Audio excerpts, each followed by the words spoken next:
It was just another Wednesday afternoon when Mei Wang, the CEO of Meridian Technologies, looked at her watch and realized she had only 40 minutes to get to the bank. She hadn't planned on going to the bank that day. In fact, her schedule had been packed with back-to-back meetings since 7 in the morning. Mei ran her hand through her slightly messy hair. She had been up since 5 preparing for the biggest deal of her career, the acquisition of their main competitor, Stellar Tech. After months of negotiations, they had finally signed the papers this morning. "I need to get to the bank," she told her assistant, Alex, who looked surprised. "Today? It's almost closing time," Alex said, checking the time on his computer. "And don't you have that video call with the Tokyo team in an hour?" Mei nodded, already gathering her things. "I know, but I need to handle the transfer personally. This deal is too important to leave anything to chance." She grabbed her laptop bag but didn't bother changing out of her comfortable clothes. After the formal signing ceremony that morning, she had switched her usual tailored suit for a pair of jeans and a simple gray sweater. Comfort over style was her motto for long working days.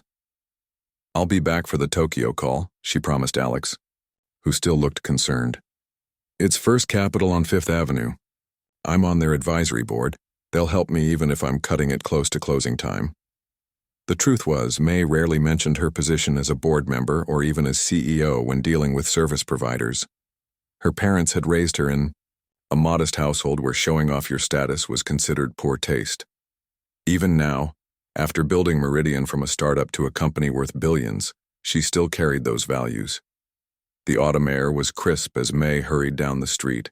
She could have taken her car, but downtown traffic would only slow her down. Plus, the 10-minute walk might clear her head after the intensity of the day. As she walked, her phone buzzed with messages. The news of the acquisition was starting to leak out, and reporters were already requesting comments. The stock price would likely jump tomorrow once the announcement was official. Mei smiled to herself.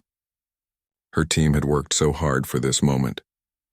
First Capital Bank was housed in an impressive stone building that took up half a block. Mei had always liked this particular branch for its beautiful architecture, a mix of old-world charm and modern touches. Large glass doors led into a spacious lobby with marble floors and elegant lighting. Mei checked her watch again as she approached the entrance, just 15 minutes before closing time. A security guard held the door open for her with a polite nod, not recognizing her as anyone special. She liked that. Inside, the bank was quieter than usual. A few customers were finishing up their transactions, and several employees were beginning their end-of-day routines. Mei headed toward the business account section, where she usually met with her relationship manager, Diane. "Can I help you?" The voice came from her right, where a man in his mid-30s stood watching her with a slightly impatient expression. His name tag read Robert Taylor, branch manager. Mei didn't recognize him. He must be new since her last visit a few months ago. "Yes, I need to make an urgent transaction on a business account," Mei explained with a friendly smile. "I know. It's close to closing time, but it won't take long." Robert didn't return her smile. Instead, he looked her up and down, taking in her casual clothes and slightly disheveled appearance after her long day. His expression shifted from impatient to dismissive. "We're actually preparing to close," he said, his tone making it clear he wasn't interested in helping. "The ATM outside is available 24/7 for most transactions, or you can come back tomorrow during regular business hours." Mei was taken aback by his tone, but kept her composure. "I understand, but this is regarding corporate accounts. I need to speak with Diane Chen if she's available." Robert's eyebrows rose slightly. "Diane is with another client at the moment. As I said, we're closing soon and business accounts require appointments, especially for..." He paused, looking at her casual attire again. "Complex matters." The condescension in his voice was unmistakable. Mei had encountered this kind of treatment before. People who judged her capabilities based on her appearance or her gender. Usually she would just move on and find someone else to help. But today's transaction was too important. "I'm a priority. Client with your bank," she explained patiently. "The matter is urgent and related to a major business transaction that was completed today. I'm sure one of your colleagues can assist me for a few minutes." Robert crossed his arms. Everyone thinks their banking is urgent right before closing time. Policy is policy. You'll need to make an appointment like everyone else. A few other employees had begun to notice the exchange, and some customers still in the bank were turning to look. May didn't want to cause a scene, but she also wasn't going to be treated this way. "Perhaps I should speak with your supervisor," she suggested calmly. "I am the branch manager," Robert replied with a hint of satisfaction. "And I'm telling you that we cannot accommodate walk-ins at this hour, especially for business accounts that typically require proper documentation and verification." May was about to reach for her business card when she heard a familiar voice call out from across the lobby. "May? May Wong. Is that you?" Lily Patel, one of the senior relationship managers May had worked with for years, was walking quickly toward them, a warm smile on her face. Unlike Robert, Lily recognized May immediately, despite her casual appearance. "I thought that was you." "It's been a few months," Lily said, reaching out to shake May's hand warmly. "Congratulations on the Stellar Tech acquisition. I just read the internal memo about it a few minutes ago. That's massive news." Robert's expression changed instantly, his eyes widening as he looked between the two women. You know each other?" he asked, his confident demeanor faltering. "Of course," Lily laughed. "May is the CEO of Meridian Technologies, one of our largest corporate clients. She's also on our regional advisory board." Lily turned back to May. "What brings you in today? Something about the acquisition?" May nodded, keeping her expression neutral despite the satisfaction of seeing Robert's face drain of color. "Yes, there's an urgent wire transfer I need to handle personally related to the closing," she explained to Lily. "I know it's late in the day, but I was hoping someone could help me." "Absolutely," Lily assured her. "I can take care of that right away. Let's use my office. I think Tom is still in the conference room." As Lily led May toward her office, Robert stepped forward, his entire demeanor transformed. "Ms. Wong, I sincerely apologize for the misunderstanding," he said, his voice now dripping with deference. "If there's anything I can do to assist, Lily will help me. Thank you," May replied politely but firmly, following Lily across the lobby. She could feel the eyes of other bank employees on her. Some looked embarrassed by what had happened, others curious or surprised. May kept her head high and her expression professional. This wasn't the first time she'd been underestimated, and it probably wouldn't be the last. In Lily's office, the experienced banker closed the door and shook her head. "I am so sorry about that, May. Robert just transferred here from our suburban branch last month. Clearly, he has a lot to learn about customer service and about not judging books by their covers." May waved away the apology. "It's not your fault, but I would like to speak with the regional director when we're finished here." Lily nodded, understanding the seriousness of the situation. "Of course, David is actually in the building today. I'll let him know you'd like to speak with him." As they got down to business, May pushed the unpleasant encounter to the back of her mind. The wire transfer for the initial payment was substantial, over $50 million, and required her personal authorization codes and signatures. This was why she had come in person despite her packed schedule. While Lily processed the transaction, May noticed a young trainee watching them through the glass wall of the office, whispering to another employee. Word was spreading quickly about what had happened in the lobby. By tomorrow, the story would probably be all over the bank. May didn't take pleasure in the thought of Robert facing consequences, but she did believe in accountability. The way he had treated her, someone he assumed was an ordinary customer, revealed a deeper problem with his approach to customer service. If he treated her that way, how did he treat others who didn't have her status or connections? As she signed the final authorization form, May thought about how she would use this experience, not just to correct one person's behavior, but to make a larger point about respect, assumptions, and the way we treat each other in professional settings. The real conversation, the one that would have lasting consequences, was still to come. Lily finished processing May's transaction and printed the confirmation. "There we go. $50 million transferred and confirmed.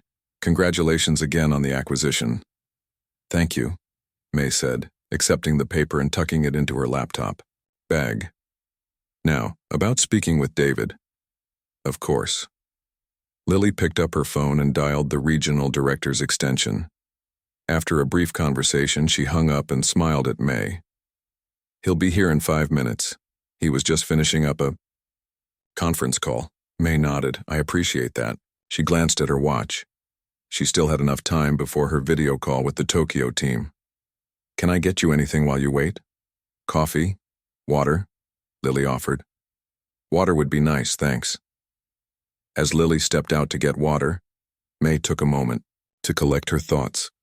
She wasn't the type to get someone fired over one bad interaction. That wasn't her style. But what had happened went beyond rudeness. It revealed a deeper problem that needed addressing.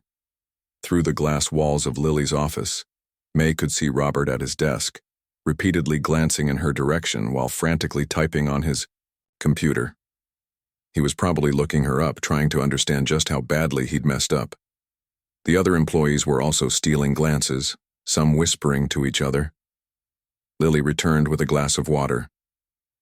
Here you go. Thanks. May took a sip. How long has Robert been a manager?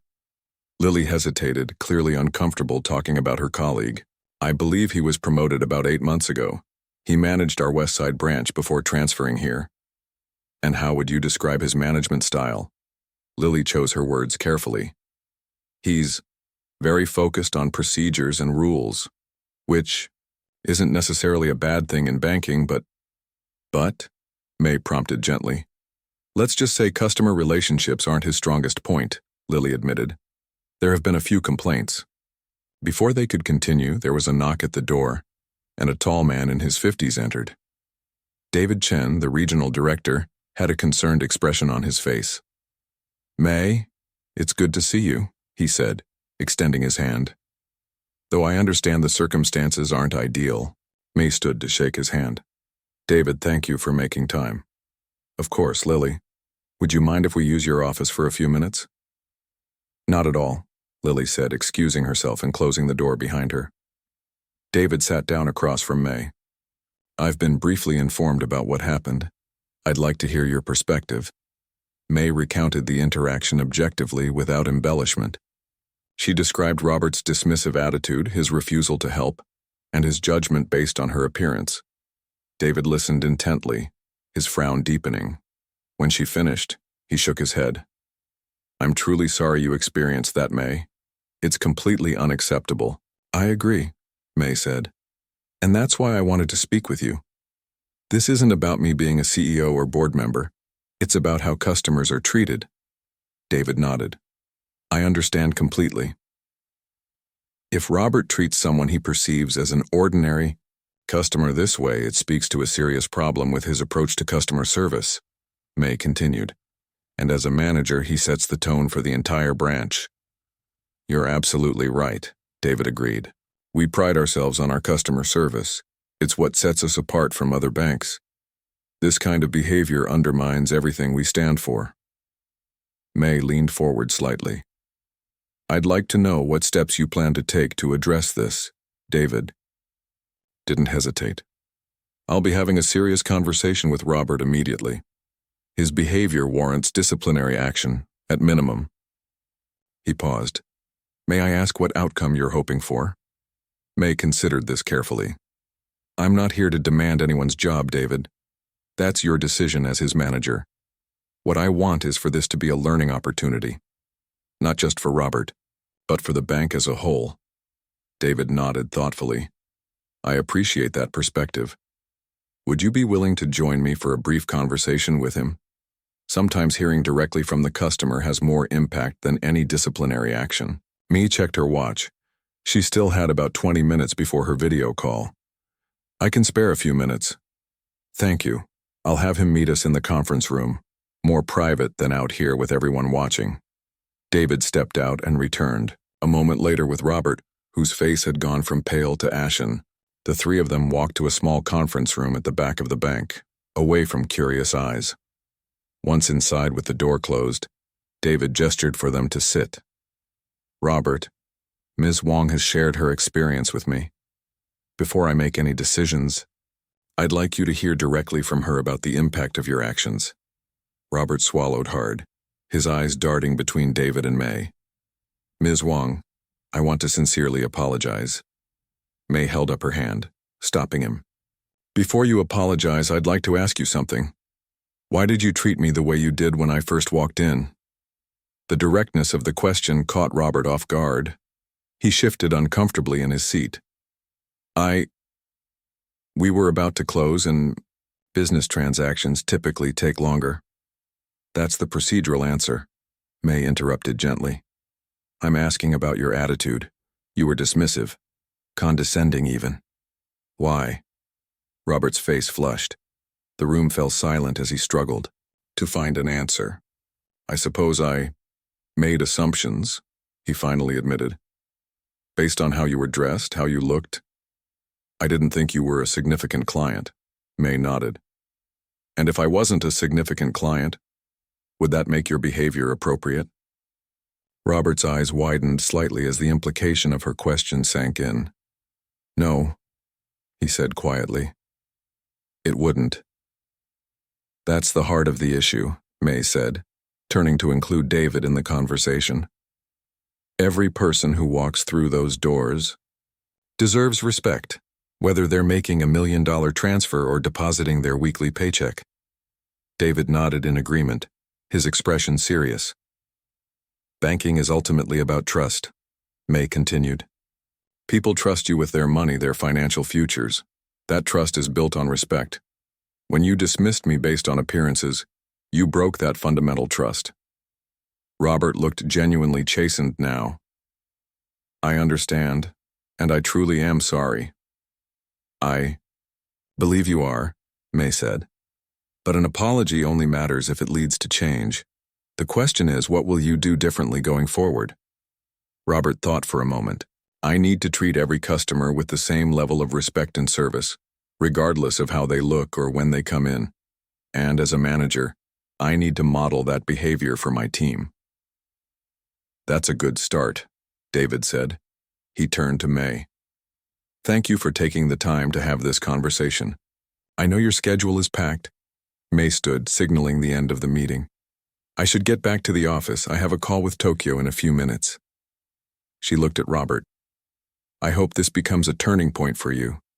As they exited the conference room, David walked May to the front door. I want to assure you that I'll be taking appropriate action. This isn't something we take lightly. I trust you'll handle it well, May said.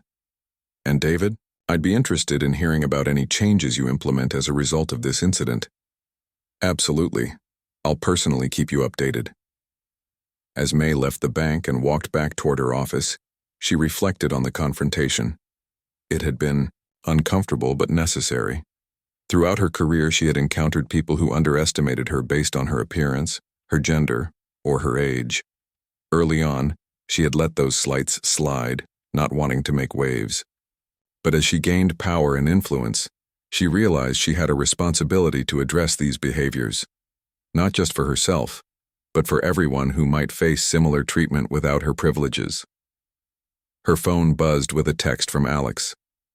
Tokyo team ready in 10 minutes. Conference room A.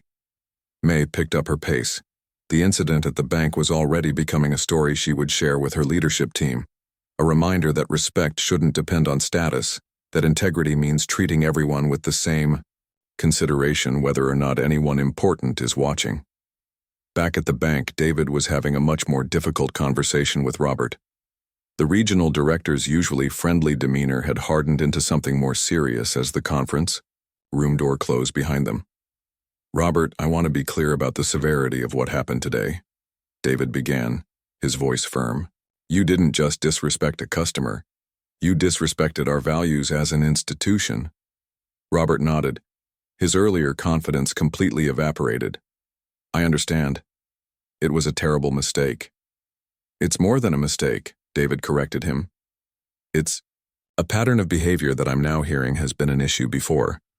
This incident with Ms. Wong has forced me to take a closer look at your management record. Robert tensed. What do you mean? I mean that after our conversation, I made some calls. There were complaints at your previous branch that were apparently swept under the rug. complaints about similar behavior, judging customers by their appearance, prioritizing certain clients over others. Those situations were different. Robert began to protest. Were they? David cut him off. Or were they just people without Ms. Wong's influence to make sure they were heard? The question hung in the air between them, unanswered. David sighed, heavily. I have some difficult decisions to make about your future with this bank, Robert. I suggest you use the rest of the day to reflect on the values we expect our managers to embody. As Robert left the conference room, he could feel the eyes of his colleagues following him. The whispers had already started. He had made a mistake that might cost him everything, not because he had failed to recognize a CEO, but because he had failed to recognize the basic dignity of a fellow human being. And that, as both May and David understood, was the real problem that needed solving. The next morning, May arrived at her office earlier than usual. The Tokyo call had gone well the previous evening, but she hadn't been able to stop thinking about what had happened at the bank. She'd tossed and turned most of the night, replaying the interaction in her mind. Alex greeted her with a coffee as she walked through the door. You're here early. Everything okay? Just couldn't sleep, May admitted, accepting the coffee gratefully. How's the press reaction to the acquisition? Going crazy. Your inbox is flooded with interview requests and the stock jumped 12% in pre-market trading. Alex handed her a tablet with the morning's financial news. Also, David Chen, from First Capital Bank, called twice this morning already, said it was important. May nodded, not surprised. I'll call him back after our morning meeting. Speaking of which, is everyone here? They're waiting in the conference room, and they've all heard rumors about what happened at the bank yesterday, Alex added with a slight smile. Word travels fast. Of course it does, May sighed. She hadn't intended for the incident to become office gossip, but she wasn't surprised. Banking circles were small, and tech circles were even smaller. The morning executive meeting was mostly focused on the Stellar Tech acquisition. Her team had worked tirelessly for months to make it happen, and now they were buzzing with plans for the integration. May tried to stay focused, but her mind kept drifting back to the bank. May, your thoughts? Her CFO, Tom, was looking at her expectantly. Sorry, what was the question? Tom gave her a concerned look. I was asking about the timeline for announcing the new leadership structure. Right.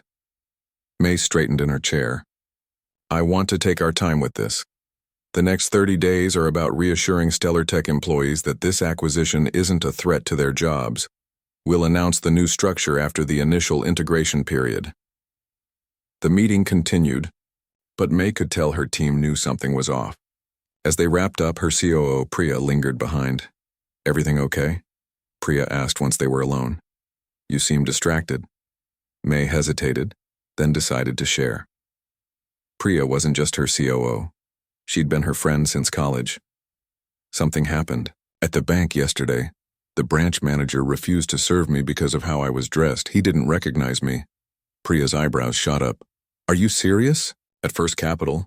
What did you do? I spoke with the regional director. We had a conversation with the manager about treating all customers with respect, regardless of appearance. I hope they fire him, Priya said firmly. May frowned slightly.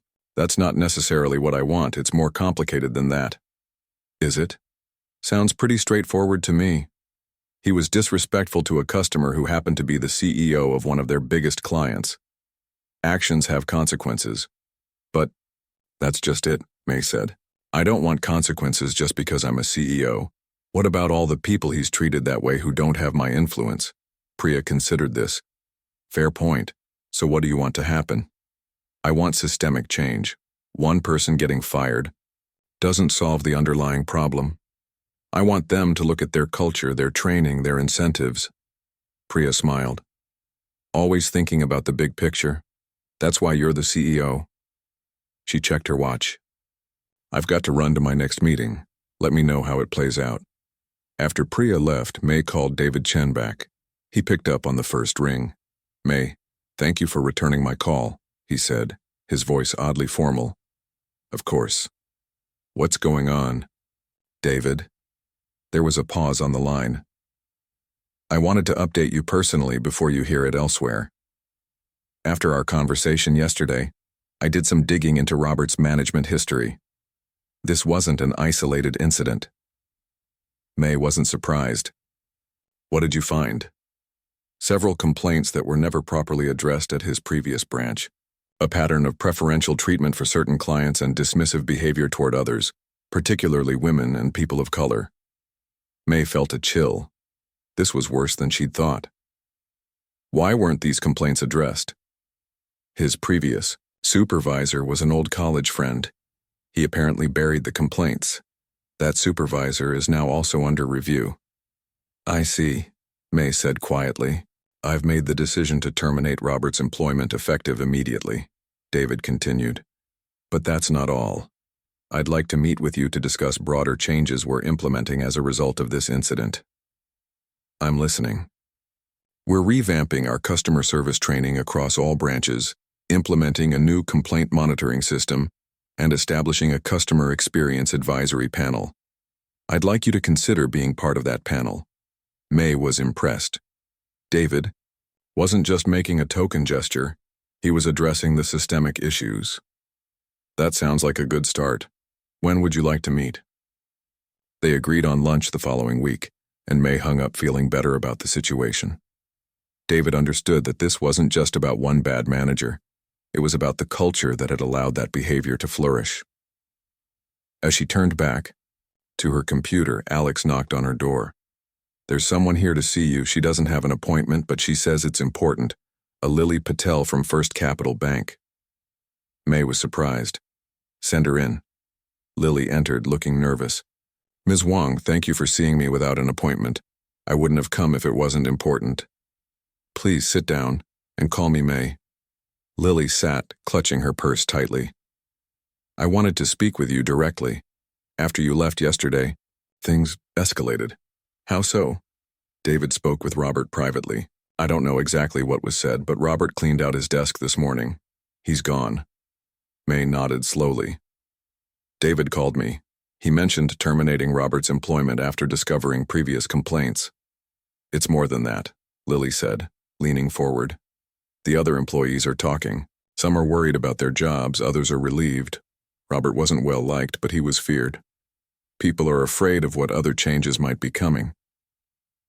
Change can be scary, May acknowledged. But from what David told me, the changes sound positive. Better training. Better complaint procedures. Lily hesitated. There's something else you should know. Something Robert said after you left. May waited. He blamed me for not warning him who you were. Said I should have made sure all the staff knew what the VIPs looked like so this wouldn't happen. Lily's voice was tight with anger.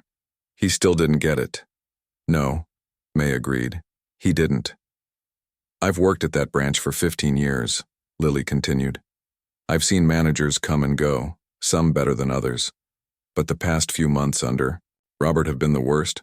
The way he talked to customers when he thought no one important was listening, it was awful. Why didn't anyone report him? Lily looked down. His supervisor was his friend, and Robert made it clear that complainers wouldn't last long. Several good employees quit because of him. May felt a surge of anger. This was exactly the kind of toxic leadership she worked hard to prevent in her own company. Thank you for telling me this, Lily. It took courage to come here. Lily looked up, a question in her eyes. Can I ask why you didn't demand his firing on the spot? You could have. Most people in your position would have. May considered the question carefully. Because firing one person doesn't fix a broken system. If Robert was able to behave that way for months, something bigger is wrong. The culture, the oversight, the accountability, all of it needed to be examined. Lily nodded. David called an all-staff meeting this morning. He talked about respect, about treating every customer the same way regardless of who they are or how they're dressed. He said changes were coming, but they weren't about punishment. They were about building a better bank. That sounds promising. It was the first time in months I've felt hopeful about working there, Lily admitted. Several employees spoke up about their experiences under Robert. It was like a dam breaking. May smiled. Sometimes it just takes one person speaking up to give others the courage to do the same. That's why I came here, Lily said. To thank you for being that person. You could have just complained to David privately, gotten Robert in trouble and moved on. But you made it about something bigger. You made it about all of us. The sincerity in Lily's voice touched May. In the chaos of running a large company, it was easy to forget the impact one interaction could have. You know, May said thoughtfully, we're planning a series of workshops for our employees about unconscious bias and respectful communication. Given what's happening at the bank, it might make sense for our companies to collaborate on this initiative. Would you be interested in being part of that? Lily's eyes widened. Me? I'm just a relationship manager. You're someone who cares about creating a respectful environment. That's exactly who we need. As they discussed the possibility, May realized that what had started as an unpleasant encounter was transforming into something unexpectedly positive. The incident hadn't just led to one manager being fired, it was sparking changes in 2 organizations. Later, that afternoon, May called Priya to her office to share the latest developments. So let me get this straight, Priya said after hearing everything. You went to the bank, got treated poorly, and now you're launching a joint diversity and respect initiative with them? May laughed. That's one way to look at it. Only you could turn an insult into a corporate partnership.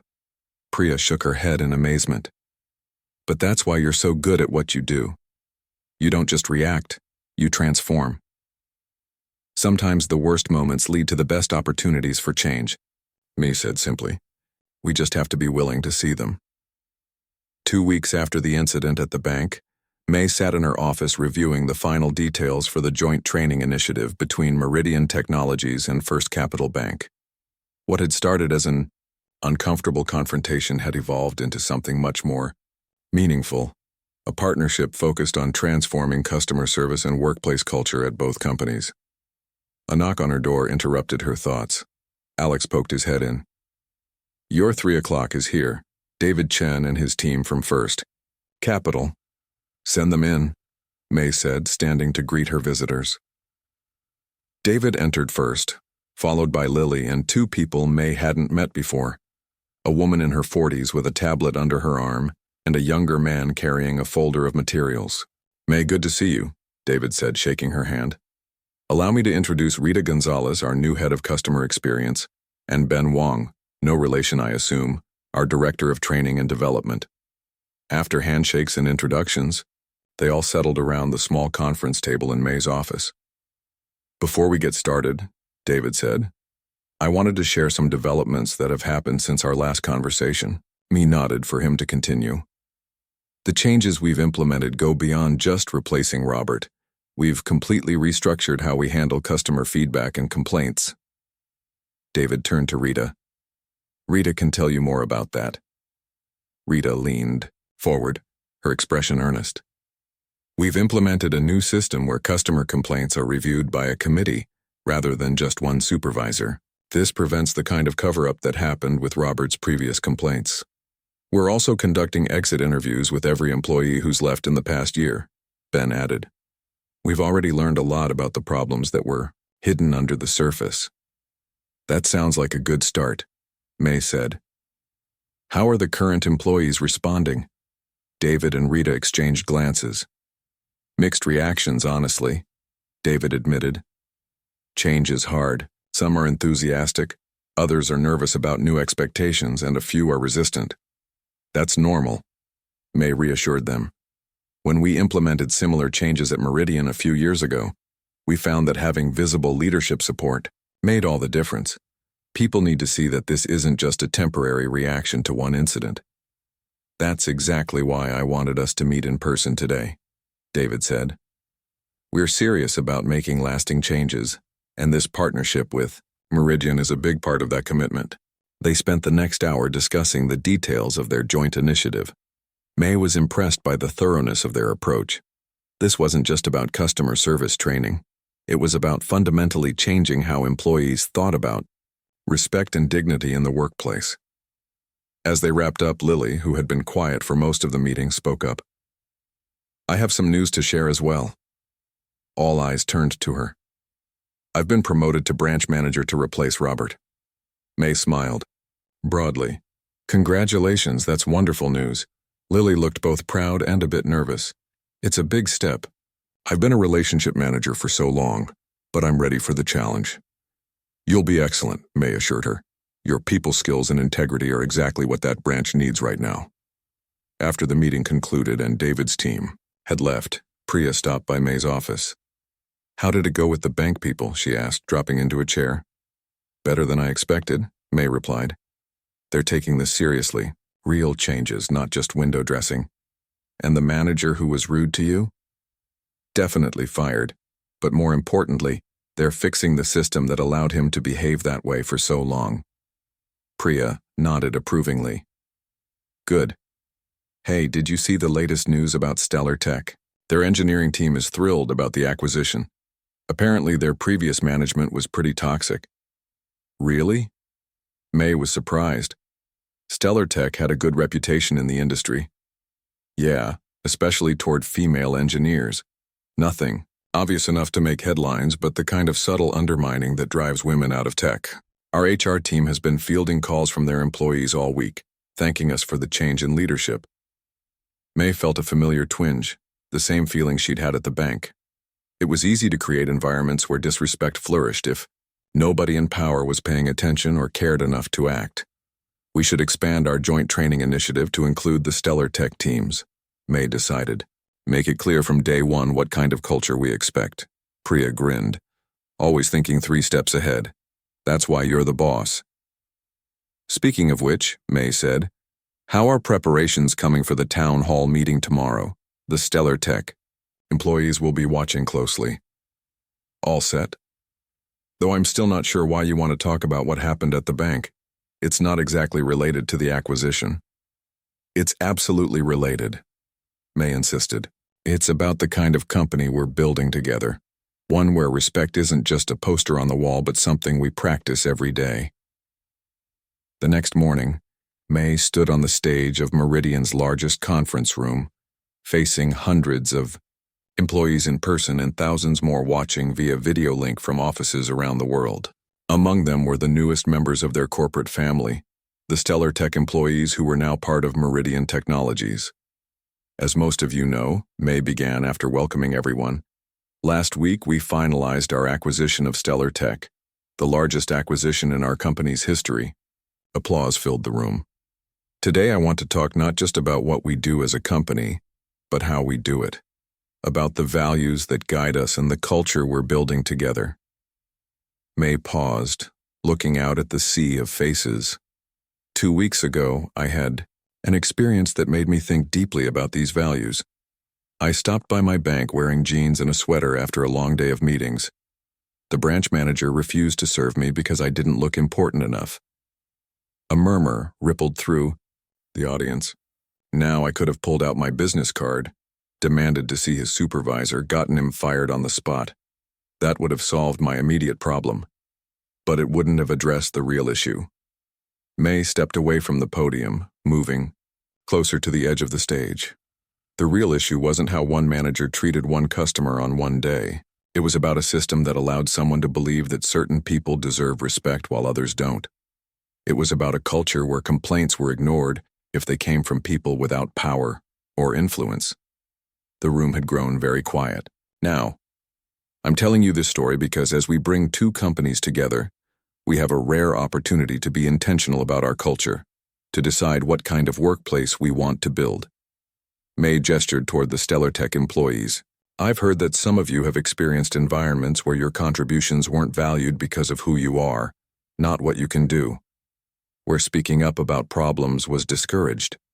Where respect was something you had to earn rather than something you deserved from day one." She saw several people nodding, their expressions serious. "That stops today. At Meridian, our Meridian, the one we're building together, respect isn't optional. It isn't earned. It's the baseline, the starting point. Every person who works here, every customer we serve, every partner we collaborate with deserves to be treated with dignity." May smiled, her voice warming. The good news is that cultural change doesn't require complex technology or massive budgets. It starts with simple things: looking people in the eye when they speak, listening without interrupting, giving credit where it's due, addressing problems directly rather than talking behind people's backs. She returned to the podium. In the coming weeks, we'll be rolling out a joint initiative with First Capital Bank focused on building a culture of respect. I encourage everyone to participate fully, not because it's required, but because it's who we are and who we want to be. The town hall continued with updates on the integration plan, new projects, and a Q&A session. But afterward, it was May's story about the bank that people kept talking about in break rooms and over lunch. Later that afternoon, May received an email from a stellar tech engineer named Tanya, thanking her for addressing the culture issues head-on. "At my previous company," Tanya wrote, "I was told I was too sensitive when I reported disrespectful behavior. Hearing you speak about respect as a baseline, not something to be earned, made me feel like I finally found a place where I can do my best work."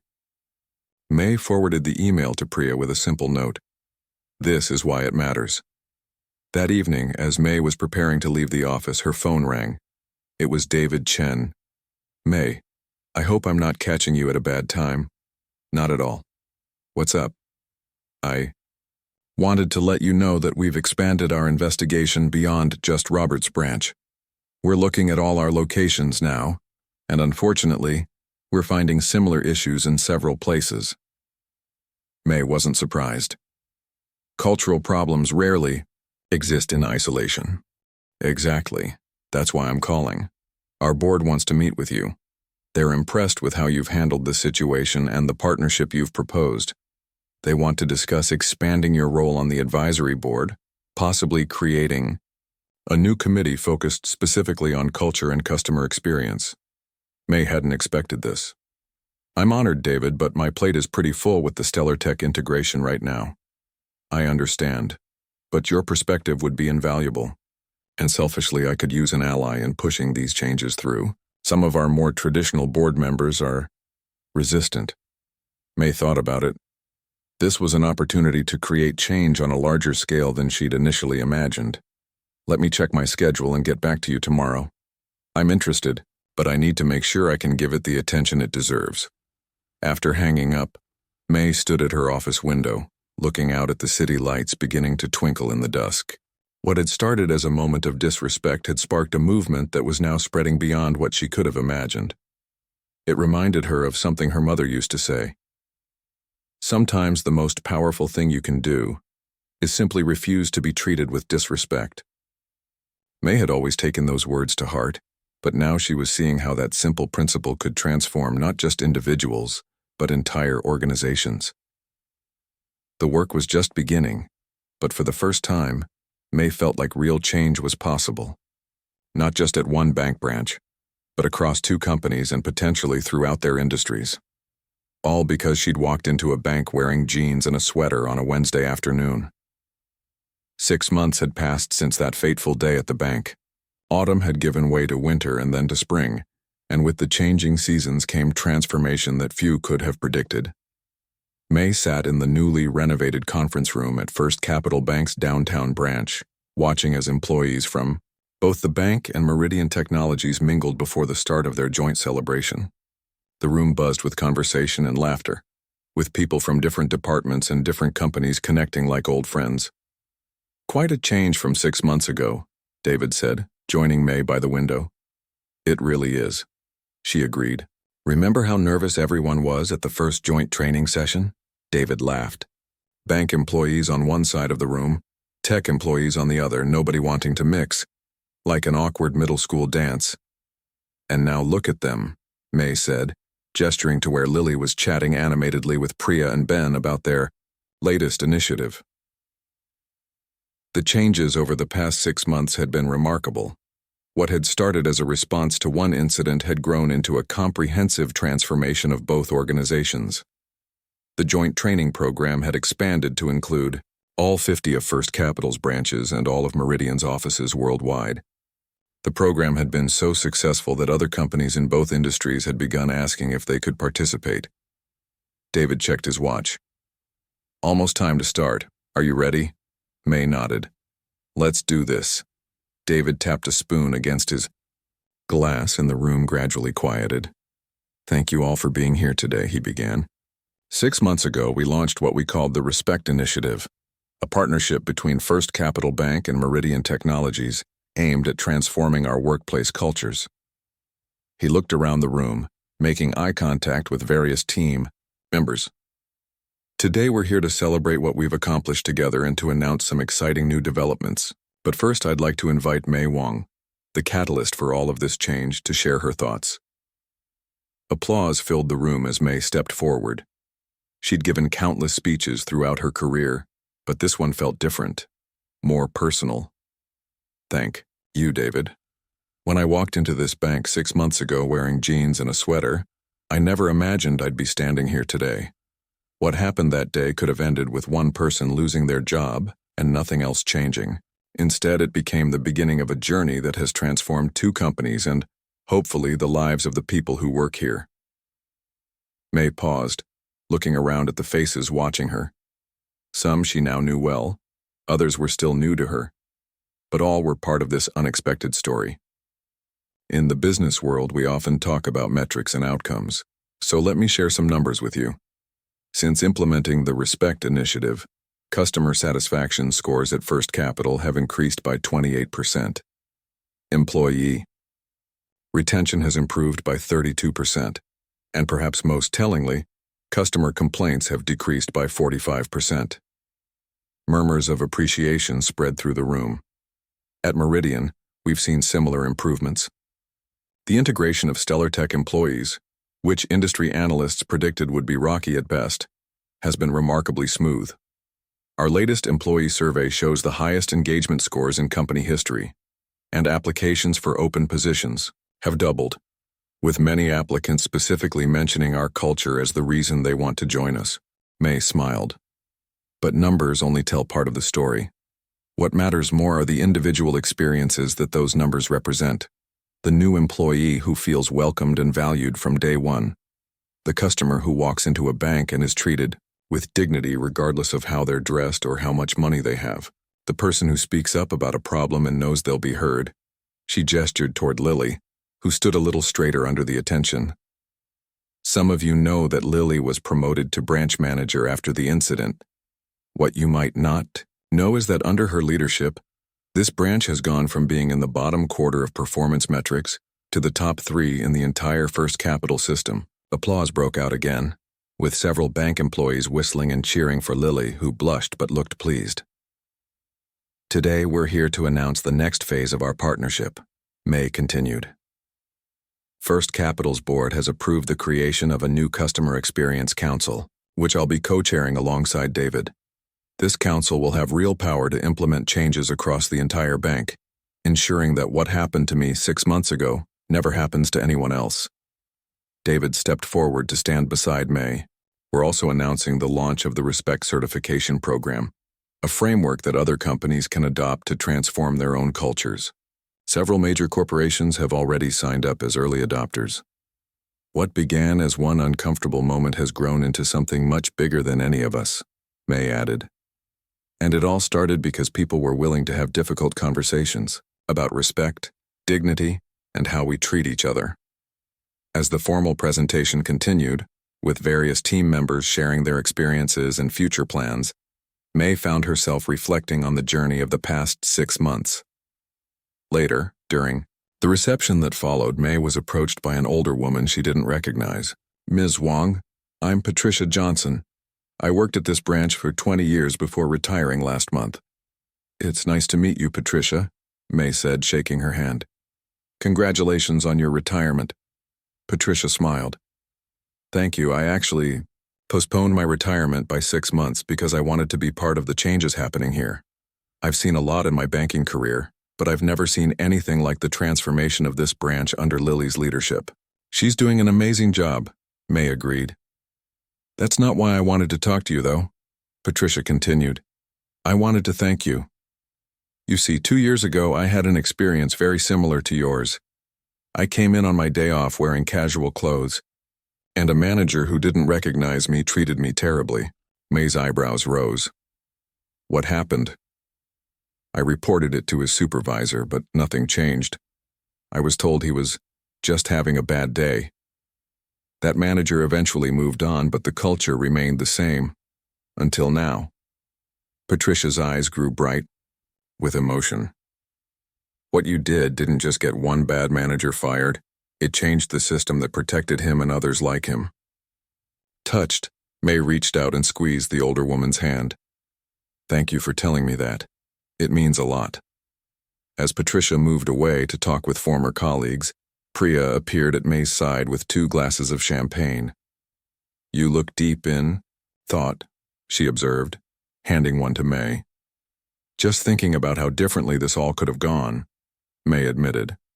If I had just flashed my business card and demanded special treatment that day, but you didn't, Priya pointed out, because that's not who you are. Still, I never expected all of this to happen. May gestured around the room. That's how real change works, Priya said thoughtfully. It starts with one person refusing to accept the status quo. Then another person joins them, then another. Before you know it, you've got a movement. Across the room, May spotted Robert's replacement, Lily, now confidently leading a discussion with a group of new employees. The transformation in her over the past 6 months had been remarkable, from a hesitant new manager to a respected leader, who was now mentoring others. David joined them, his expression satisfied. The board couldn't be happier with the results we're seeing. They've approved an expanded budget for the initiative next year. That's great news, May said. There's something else, David added. Remember Robert? May nodded. How could she forget? He reached out to me last week. He's been doing a lot of reflection since being let go. He asked if he could meet with both of us. May was surprised. What for? He didn't say exactly, but he mentioned that losing his job was the wake-up call he needed. He's been working with a non-profit that helps unemployed people develop professional skills. Interesting, May said. I'd be willing to meet him. Later that evening, as May drove home from the celebration, she reflected on the unexpected journey of the past 6 months. What had started as a simple trip to the bank had cascaded into changes that affected thousands of people across 2 organizations. The situation with Robert could have ended very differently. In a different company, with different leadership, he might have been quietly moved to another branch, free to continue treating customers based on his snap judgments, or she might have used her power to get him fired without addressing the larger issues. Instead, a moment of disrespect had become a catalyst for meaningful change. As she pulled into her driveway, May's phone pinged with an email. It was from a young employee at one of First Capital's smaller branches, someone May had never met. The subject line read, "You changed our workplace." The message was simple. 6 months ago, I was ready to quit banking altogether because of how toxic our branch was. Today I led my first customer service training session. Thank you for starting this change. It matters more than you know. May smiled as she put her phone away. In business, success was often measured in profits and market share. But sometimes, the most important impacts couldn't be captured in quarterly reports or annual reviews. Sometimes success was measured in changed lives and transformed cultures. Robert losing his job had made headlines for a day. But the real story, the one that would have lasting impact, was what happened afterward. How one uncomfortable moment had sparked conversations that needed to happen. How one person standing up for respect had given others the courage to do the same.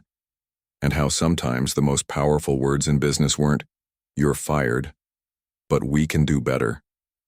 That was the story May would continue to tell, not about one manager's mistake, but about the opportunity that mistake had created. An opportunity to build workplaces where everyone was treated with the dignity they deserved, whether they were wearing a designer suit or jeans and a sweater, whether they were a CEO or simply someone walking through the door hoping to be treated with respect.